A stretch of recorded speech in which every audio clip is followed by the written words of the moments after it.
This is Business and Economy, designed to improve your horizon on the workings of the global economy with a particular focus on Nigerian. I am Ile Emeje. Bilateral trade has been identified as critical to the growth and development of many nations of the world, which Nigeria is not an exception. Consequently, in line with the determination of the present administration to ensuring sustainability of domestic economy, President Bola Ahmed Tinubu, during a recent official visit to China, announced the elevation of Nigeria-China ties to that of a comprehensive strategic partnership. He added that this partnership is very crucial as it is expected to result in a robust development, economic and security stability in the West African sub-region in general and Nigeria in specific terms. President Tinubu explained that Nigeria holds great potential as the country with the largest population in Africa and is the biggest economy with a very young population that can drive economic growth and cross-sectoral programs. While acknowledging the need to advancing the country's trade and economic development programs, the President assures his administration remains committed to sustainable growth through the effective implementation of the ongoing economic reforms in the country. According to him, trading and investment partners will have easy access to bringing in their investments and seamlessly take their resources out. In this edition of the program, economic analyst Mr. Abraham Olakpade is joining us immediately after the business news to take a look at the current economic outlook of the nation. We'll be right back. Market capitalization of listed equities moderated. Equity sector of the nation's domestic market transacted in a total volume of 1,383 million stocks at the last session, worth 6.4 billion naira across 9,889 deals.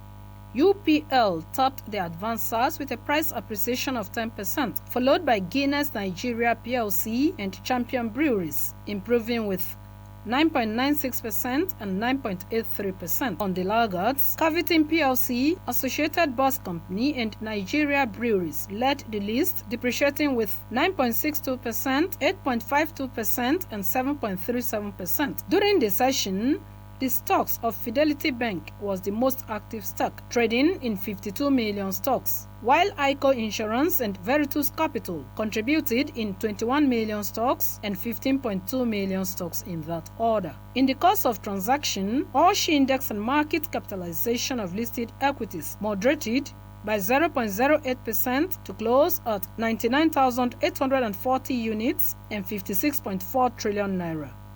Meanwhile, the Naira exchange on the I and E window for 1,504 Naira to the dollar, 1,908 Naira to the pound sterling, and 1,625 Naira to the euro. Ile Emeje, ASO Television News.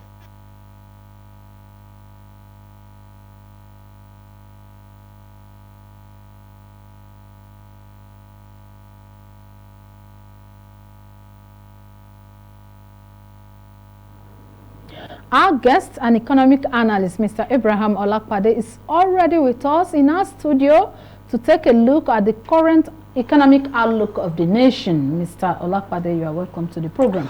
It's always a pleasure to be here. All right.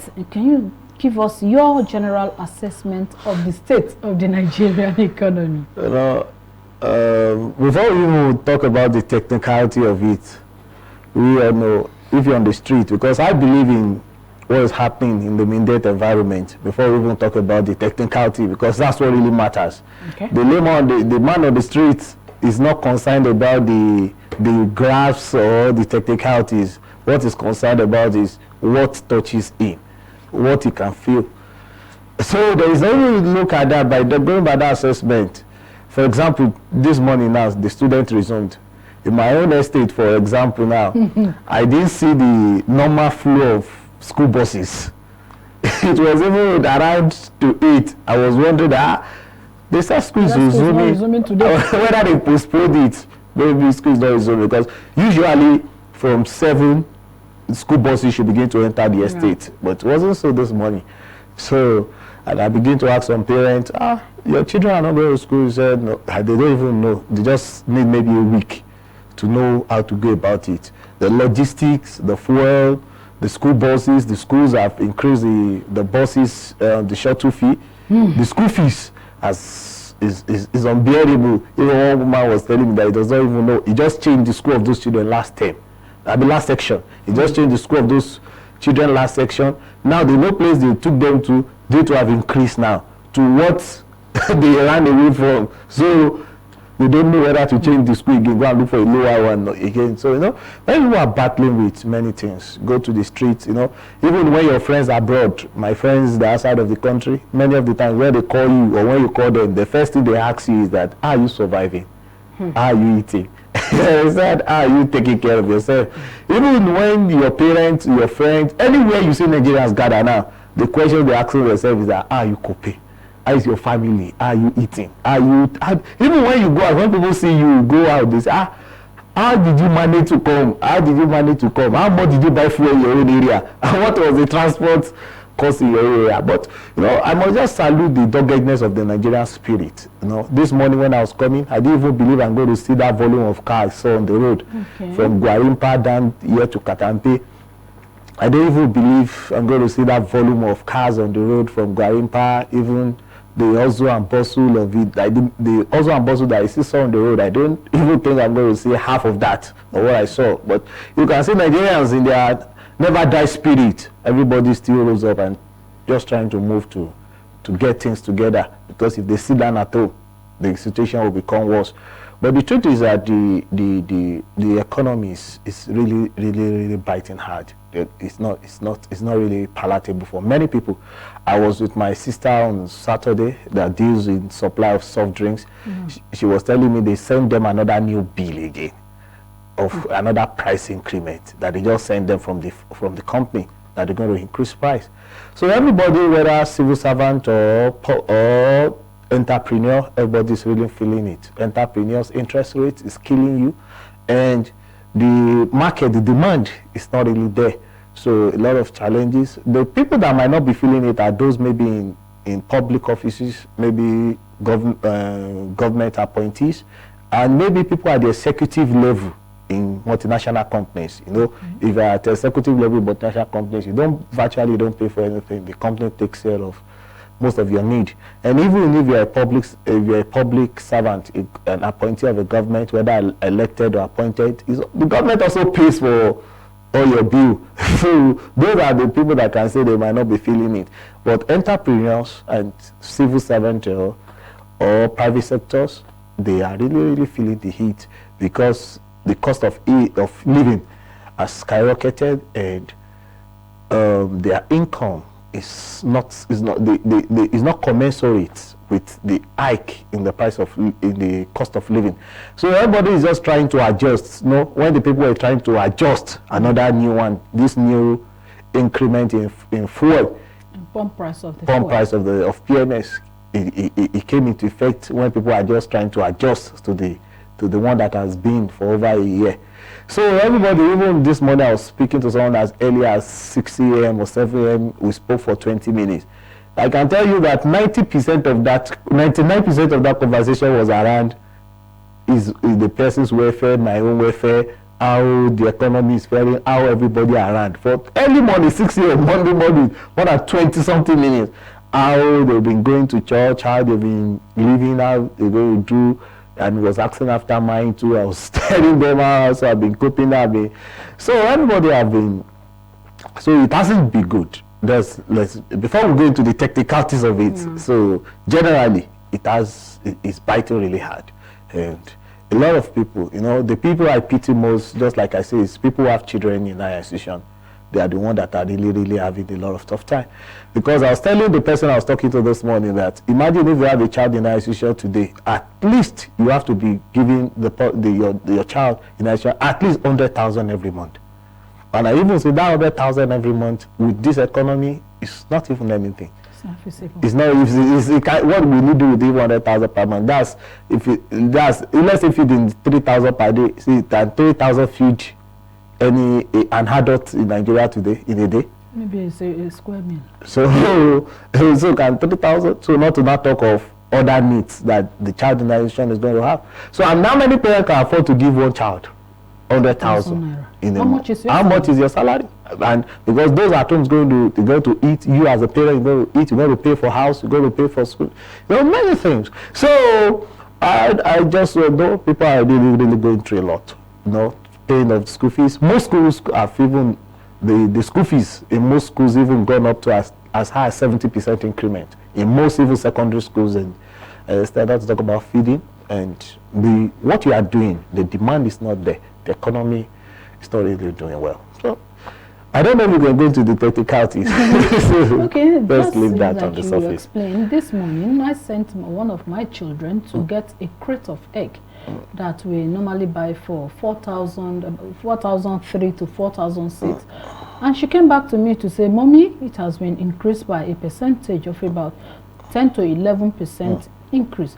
I told them, don't buy it. Please bring my money back. But they insisted. They want to eat egg. Yes, sir. And I said, if you are buying the egg, you may have to, there will be an opportunity cost to leave some other things that you may not need to buy. Okay, can we also say that you said when you were coming out, you never expected the kind of flows you saw on your way when you were coming here. And, can we liken it to the normal saying that Nigerians are happy and hardworking people? The thing is just that if they sit down at home, they'll go or die. No, they won't die. How will they eat? They will die of hunger. That's the truth. So they just have to push themselves. But the things they can do, the ones they know they can do, like telling the children to stay at home for maybe a week or two before resumption. Even some states, they've told the children to stay at home for some time, for people to just stabilize and absorb this new shock. Understand? So many parents also are doing it even with school resumption, telling the children, please wait for a week or wait for 2 weeks. So let's see let's see how far we can gather and all those things. Understand? So, but they have to go out. Understand? So they have to go out. They never die Nigerian spirit. You just have to keep pushing. Everybody have accepted their fate that, okay, it's like government does not have any answer to our problem. So we just have to push ourselves because we don't have it. You don't know how strong you are until your only option is to be strong. So Nigerians have gotten to that point that they just have to be strong. That's just it. So and everybody have accepted it that nobody's coming to help them. They just have to be strong.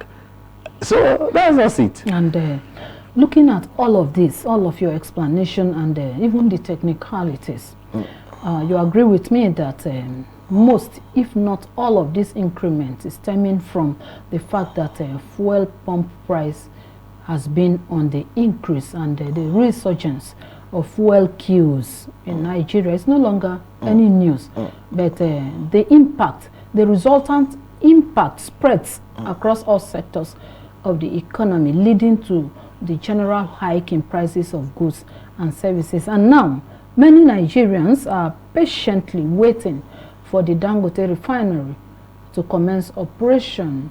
Do you also buy into their idea? You also believe that the Dangote refinery will solve all of these problems? Before I go into the Dangote refinery, let me just talk about some technicalities. The last quarter, the GDP, the National Bureau of Statistics declared that the GDP grew by 3.1. 3.1. We are coming there. The Nigerian problem is beyond even the fuel, but fuel is just the major problem. Since day one, just like I've said it repeatedly on this program, there was a lot of the government made mistakes, blunders, and the truth is that for the next 4 years of this administration, they will have to be looking for how to rectify that problem. When they deregulated, they said they deregulated, remove subsidy, and you also at the same time you floated the currency. It's a very big problem for an import-dependent country. It's for a country that depends on which economy is solely based in dollars and is import dependent.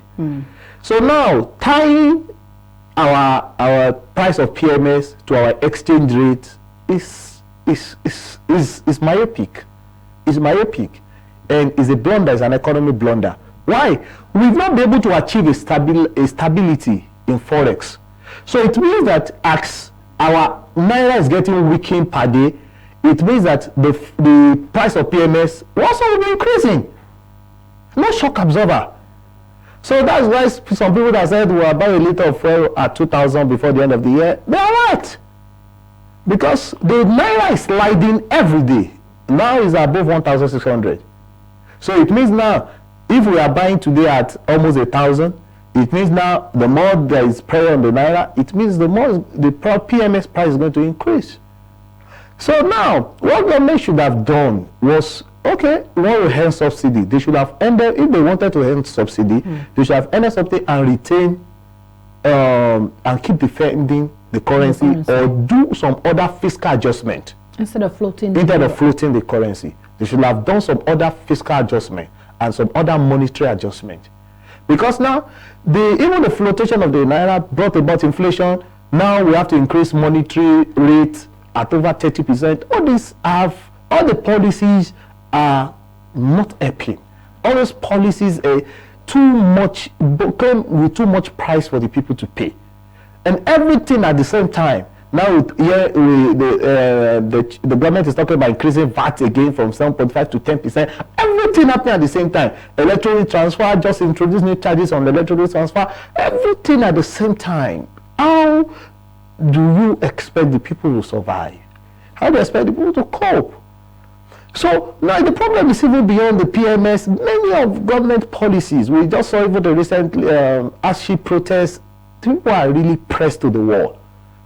Because of all these policies are myopic, all these policies are not well thought out, all these policies are kick and follow approach. Government have policies is after they've started the policy before they now begin to think about the effect on it on the people. The band A, we've seen the problem, the band A tariff, we've seen the problem it created in the public sector, in the government hospital and the government schools.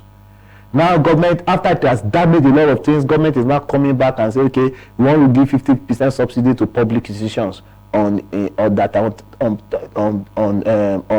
tariff A. So why is it that they didn't think out all these things before?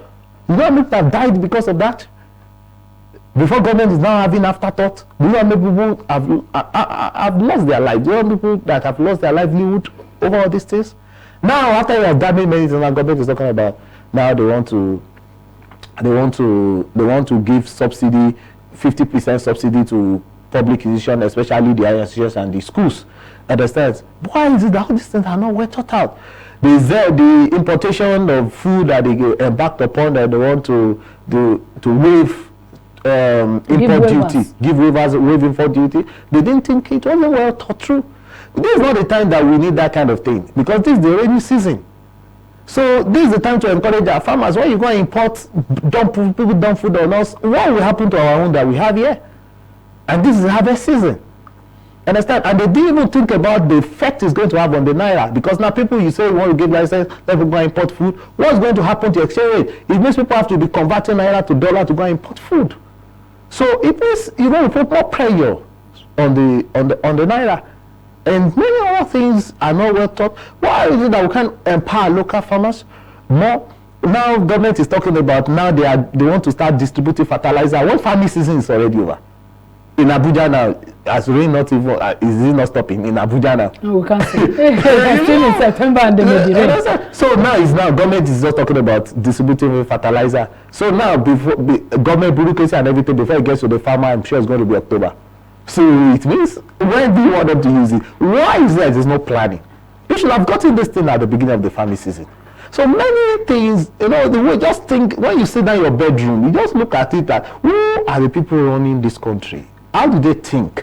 How do they, you just look at it, because some basic things that should be in place that they should understand, it's just like they don't understand it. The real problem about even food, you should know that it's not that the Nigerian people are not farming. They are farming. The problem is post-harvest loss. the government policies should be targeted at post-harvest loss. How is it that now, during farming season now, go to many communities in 774 local governments in Nigeria, you see wastage. Tomato, waste. Every oranges, go to Benue, oranges, wasted. You go to tomato, pepper, corn, they are wasted because the people don't have the capacity to be able to preserve these things. Why is it? If government is bringing in policies, should target the government policy for food security should first target post-harvest loss. So you begin to wonder, why is it that they don't understand these basic things? Insecurity, major problem. I was reading that a bandit warlord recently imposed levy on the particular community, Zamfara, 50 million. So they went and begged him, so he reduced the 50 million to 30 million. Bandit warlord, and these are farming community. Many problems that we need to look at. Now, talking about the Dangote refinery, that one is under kettle of fish entirely, and that problem that you don't seem to understand what's going on. Because Nigerian problem, the more you look, the less you see, you can't understand. Now, NNPC came back last week that Dangote has started producing, they are going to be the sole buyer, and they will be the one to sell to marketers and distribute. They came out again during the weekend and said, no, Dangote can sell at any price that he wants. And he is a businessman. So the only thing that I think Dangote refinery problem will solve is the problem of availability. 650,000 barrels per day definitely is going to meet our domestic need, but affordability, I don't think. I think affordability is superior to availability, even though it may help us to reduce, if not eliminate. We're going to have. It's going to make fuel available, and it's going to eliminate queues. But for it to be affordable, I don't know about that. I don't think so, because majority of the, to be fair to the man, majority of the crude came from abroad. Yes, NNPC gave him some crude, but they are not the sole supplier of crude to him. So he got some crude abroad. And don't forget that he borrowed to build this refinery almost 20 billion. The company has almost $20 billion to pay.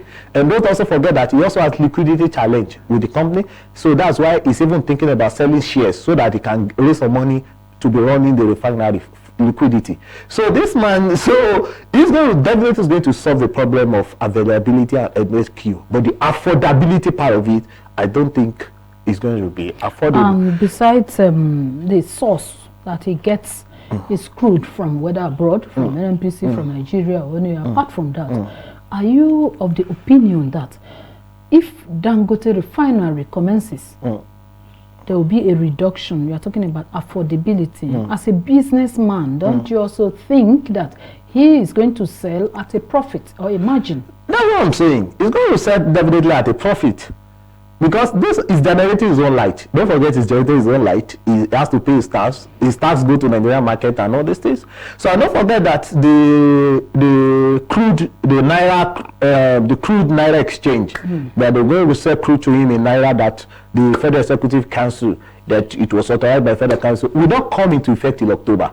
So the only thing I'm going to tell Nigerians is that they should just settle that they will be buying fuel for 1,200 naira. That's just the truth.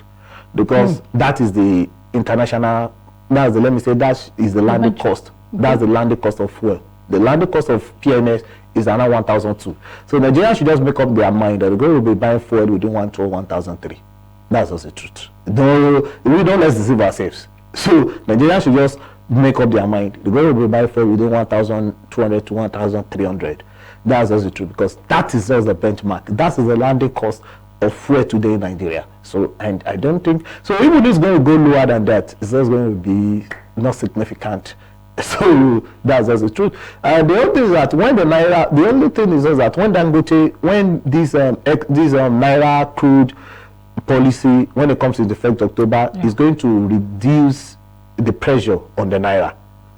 So that 1,000. Yeah, I know so, because we spend a lot of money on importing fuel, and a lot of money the NNPC is generating, a lot of forex the NNPC is generating is spent, a lot of forex they are generating through crude sale is expended on importation of finished product, PMS and diesel. So now that Dangote will be refining here and they're going to be selling crude to him in naira, definitely we should see some stability in naira. I didn't say reduction. in the exchange rate. I said stability for some time. So that 1,200 to 1,003 for a liter of PMS should be stable for a long time. We should have it stable for a long time, maybe 2 years, 3 years or so. So that's us. Okay, from your analysis of what Nigerians are passing through at this time, especially during a period of resumption of school, from the angle of the parents now, you said a lot of them have moved their wards from one school they think they are paying higher to a lesser schools. And now, with the current increment on the pump price, they don't know what to do. A lot of them are not taking their children to school as of today, and they are waiting to study the environment or the situation, maybe for like 1 week before the resumption. But recall that President Tinubu announced the introduction, he introduced the student loan as one of his economic policies. You remember? Yeah. Okay, and this raised a lot of arguments across quarters whether the program is going to be capable of addressing the funding problems of Nigerian students. How would you react to this? Well, I said it here that the student loan, I just see it as a scholarship. I didn't see it as a student loan, because the fund that is available for that policy cannot carry the burden. And I did the statistics on this program. That the number of children the number of students that we have today in my institution of Nigeria should be up to 2 million. Should be up to 2 million. Because the number we have in university, the last time the statistics was carried out, I think that was 4 years ago, the number of students that we have in universities, I didn't say all institution, was more than 1 million. Government owned or both? Both, okay. Government and private, was more than 1 million. More than 1 million. Now, we know that the number has increased. If you look at even the number of students that are writing JAM, Joint Admission Matriculation Board, just we are taking it every year. Now, does this fund, this loan they talk about, does it have the power to be able to take care of 500,000 students? Because all the numbers they are banding, they carrying around, to me, it doesn't make any sense. It does. Understand? You're talking about 20,000, 30,000 students. We're talking about it's just like a drop in the ocean. But we have to start from somewhere. We have to, but how much was the fund that was allocated to it? The fund that was allocated to this was around 50 billion or 60 billion. That was the fund that was allocated to it. I think recently EFCC said they also donated maybe 50 billion or so. Let's say it's 100 billion that is available. Let's assume that is for the takeoff. Okay, now, is it that is every year that government is going to make budgetary provision?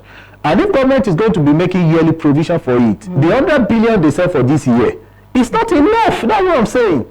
To carry, because let's say half of the students in Nigeria today needs this student loan. Let's bring it down to public institutions. And I'm talking about public institutions. Okay. We have more than, let's say we have 1 million in the whole of higher institutions that are public. Public universities. Public universities. Higher institutions, not even universities now. Public higher institutions. Let's say we have 1 million students, which is more than that. Now, let's say half, we know with the situation of this country today, half of those students needs this loan. Does the government have the provision to take care of 500,000 students? They don't. The answer is no. Let's be realistic. So if people who really need, if everybody who needs this cannot get it, so definitely it's a scholarship. It's not a loan. Because if it's going a loan, it means everybody that needs it will get it. But government say it is a loan. And that's what I'm saying. Government call it a loan because they're going to repay it. Yeah. Yes, because that's what makes it a loan. Yeah. But to me, that policy is not comprehensive enough because it cannot really address the issue. Because it cannot make provision for even half of those that need this thing. So the policy is not well thought out. What I said there at that time was that instead of government channeling like this 100 billion into this thing that cannot really solve it, and now because you are saying you're giving loans now, you've given higher institutions the go ahead to increase fee.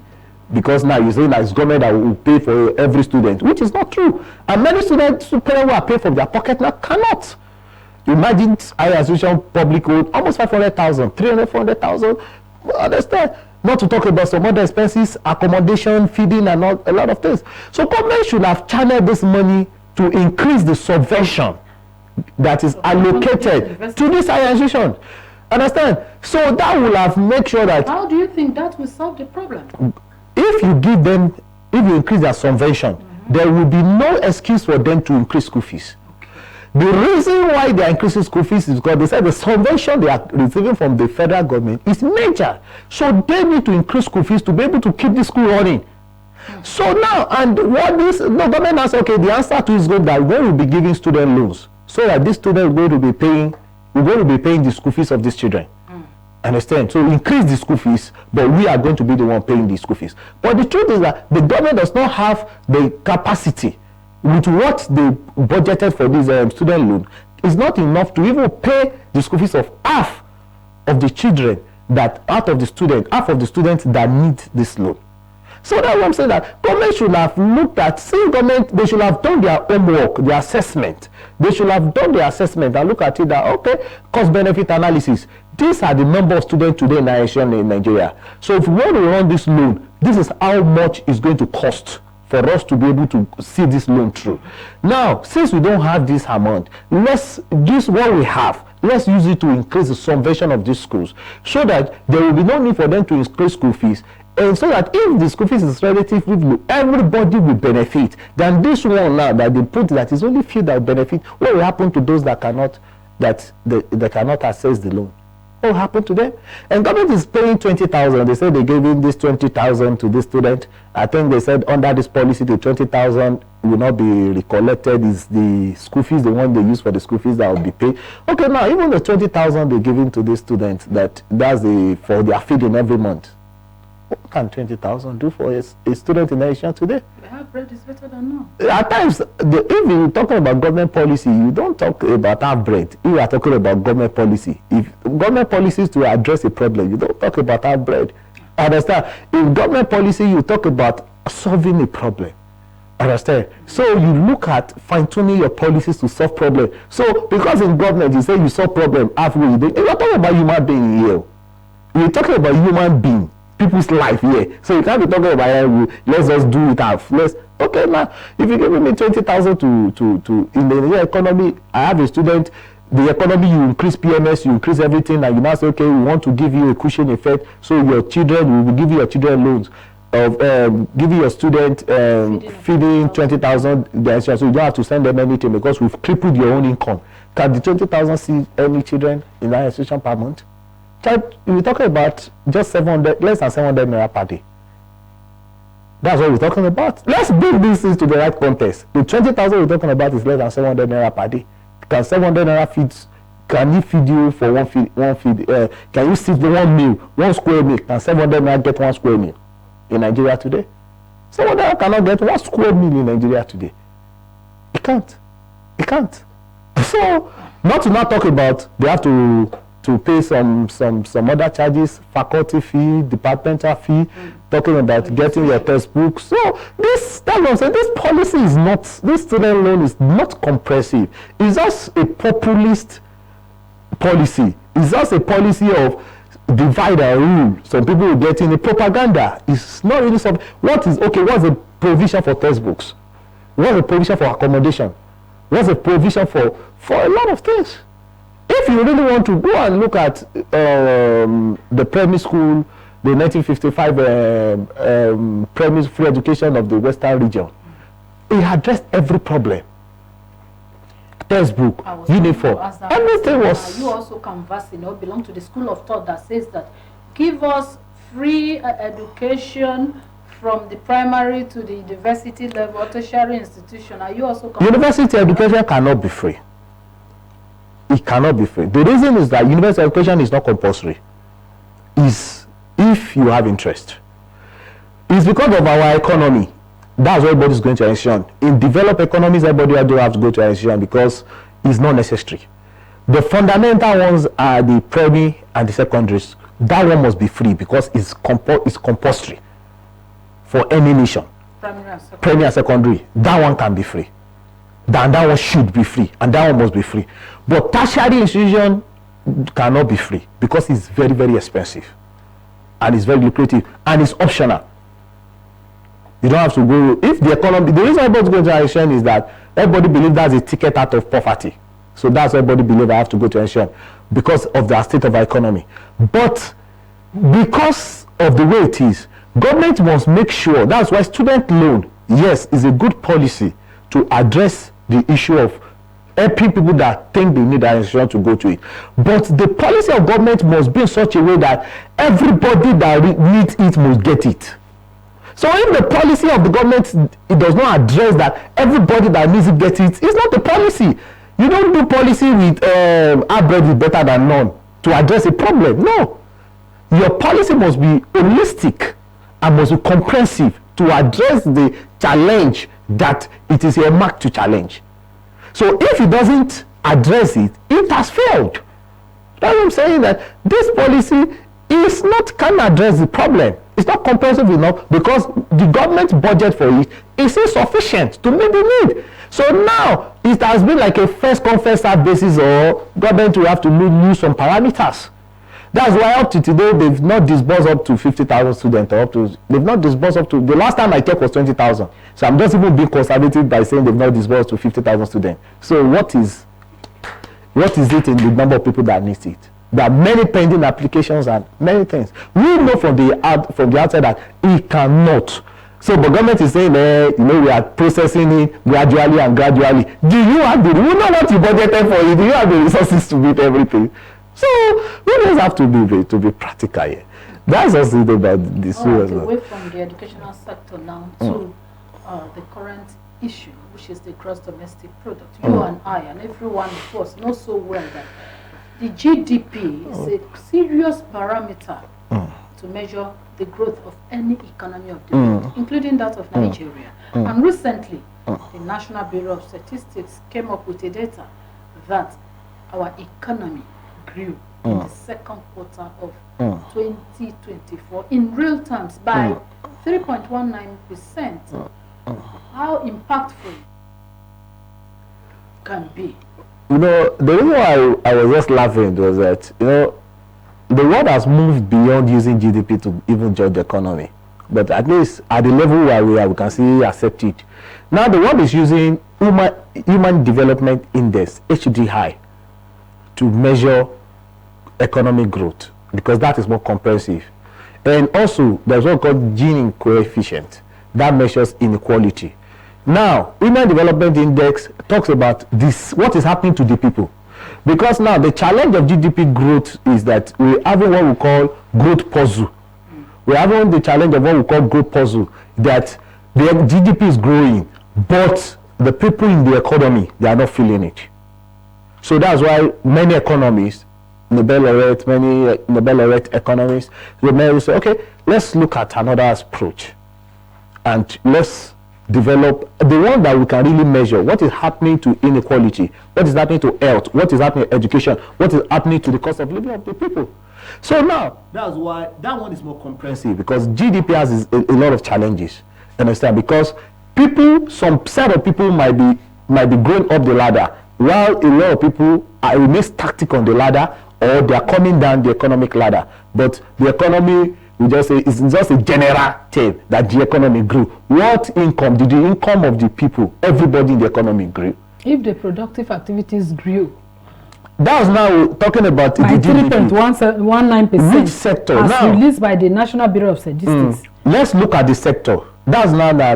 I don't want to talk about the GDP. I want to talk about the GDP in details. I'm just giving an alternative to GDP. Let's talk about the GDP. Now, if you want to talk about the GDP, if you don't want to assess it, you don't just look at it that they said GDP grew by 3.91%. You look at the sector that grew. This if you read the details of the release, the sector that grew was the service sector. Yeah, services sector. Services sector, which the sector that even grew under services sector was largely the financial services. Yes, largely with financial services. Yes, financial services was the communication. The one that I saw, 2.98 was the financial services that grew. And if you look at it, this was due to all these fintechs, all these online banking and technology, online technology. So those are not real sectors that affect the people. And the another sector that also grew was the health sector. Our oil production also grew marginally. We had an 8. So the real sector that really affect everybody, if you want to use GDP to measure people, is the manufacturing sector, which employs a lot of people, which is the highest employer of labor, and the agricultural sector. So if the agricultural sector and your manufacturing sectors, which are the engine room, if they don't grow, forget about any other GDP growth. Because all these other ones, how many people do they employ?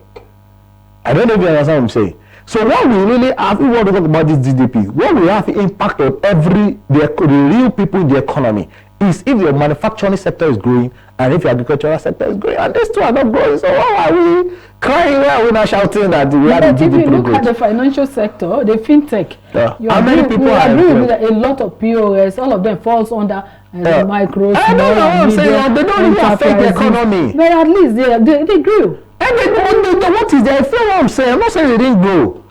The fintech technology, I understand, services, or financial services. Yeah. But how many Nigerians are employed that earning their living under that sector? That's what I'm saying. What is the contribution of that sector? That's what I'm saying. The real sector that we need to focus on is the manufacturing and the agricultural sector. If these two sectors, if they are doing very well, everybody will be happy. But some persons are of the opinion that since we are in the harvest period, the agricultural sector also contributed. That the general prices of goods and services ought to have been on the lower end because we are in the harvest period. I think the food, I don't go to I don't really go to the market to buy pepper and onions and I don't go to market to buy pepper and onions. But the feedback we get from the field is that the food price, like the perishables, is reducing. Those consumables. Those consumables and perishables. The yam, somebody was telling me, tomato, pepper. Yeah, they bought 5 yam for maybe 10,000 or 7,000 compared to 30,000. Which was 30,000 sometimes ago. Some few months so ago. Pepper and at the time nobody could afford pepper and tomatoes. I understand the prices. Those are perishables and they're coming down. I understand because of the farming season. But how sustainable is this thing? So once the farming season goes, so we go back to our problem. So that was what I talk about post-harvest losses, government policy targeting post-harvest losses. That is not that we're not farming or we're not producing enough, but how do we really preserve it so that we make sure that all through the year we attain a stability. All right.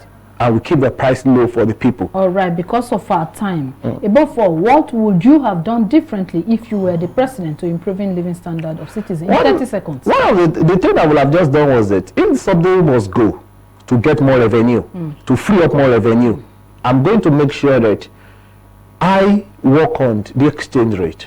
Okay. Understand? I work on the exchange rate, number one. And number two is that even if I'm going to remove the subsidy, I'll make sure that the alternative, which is CNG, is widely available before even letting go. So that the shock will not be too much for the people. We've seen PMS increase from 185 naira to above 1,000 in less than 1 year. That's almost times 8. That's almost 300%, above 300% increment. And everything, the economy rests on energy. All right.